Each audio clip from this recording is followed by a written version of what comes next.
முருகன் பக்தர்கள் அனைவருக்கும் அன்பு வணக்கங்கள்.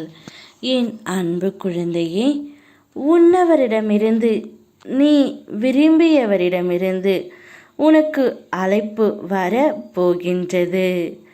சூழ்நிலை காரணமாக பிரிந்த ஒரு உறவு மனம் மாறி உன்னை தேடி வரவும் போகின்றது.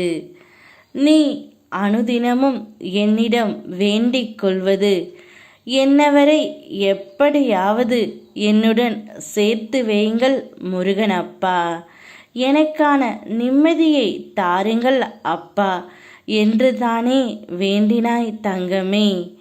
நீ இவ்வளவு அன்பு அவர் மீது வைத்திருக்கும் போது நான் எப்படி உங்களை பிரிப்பேன்? ஏதோ ஒரு சூழ்நிலை காரணமாக, மன கசப்பு காரணமாக, கருத்து வேறுபாடு காரணமாக இந்த உறவு தற்காலிகமாகத்தான் பிரிந்து உள்ளது. நிரந்தரமாக பிரிய உன் முருகனப்பா நான் என்றும் விடமாட்டேன். பிரிவதற்கு முன்பு நீ அவரை பிரிந்து இவ்வளவு வருத்தப்படுவாய் என்று நீயே எதிர்பார்க்கவில்லை தங்கமே. ஆனால் பிரிந்ததற்கு பிறகு ஒருவருக்கு ஒருவர் எவ்வளவு அன்பு வைத்திருக்கிறீர்கள் என்பது தெள்ள தெளிவாக எனக்கு புரிகின்றது. இவ்வளவு அன்பையும் நேசத்தையும் வைத்திருக்கும் உங்களை நிச்சயமாக நான் சேர்த்து வைக்கத்தான் போகின்றேன். நீங்கள் இருவரும் சந்தோஷமாக பல வருடம் வாழப் போகின்றீர்கள்.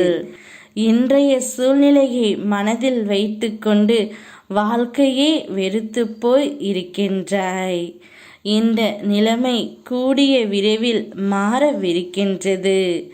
அனைவரும் முன்னிலையிலும் நீங்கள் சீரும் சிறப்புமாக வாழப்போகிறீர்கள். உன்னுடைய கஷ்ட காலத்தில் எப்படி உன்னுடன் நான் இருந்தேனோ அதே போல வெற்றிக்கான காலங்களிலும் உன் முருகனப்பா உன்னுடனே இருப்பேன். உன்னவரிடமிருந்து உனக்கு அழைப்பும் நற்செய்தியும் வரப்போகின்றது. மகிழ்ச்சியாக இரு. யாமிருக்க பயமேன். ஓம் முருகா.